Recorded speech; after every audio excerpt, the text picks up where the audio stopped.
Tapos ng alignment na yun, tinted naman para hindi makita yung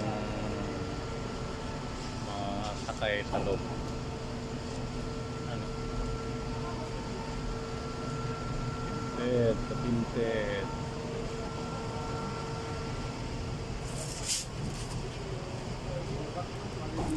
Dito sa Middle East bawal makita yung mga asawa, babae. Tinted. Sarap, maliwanag sa likod din.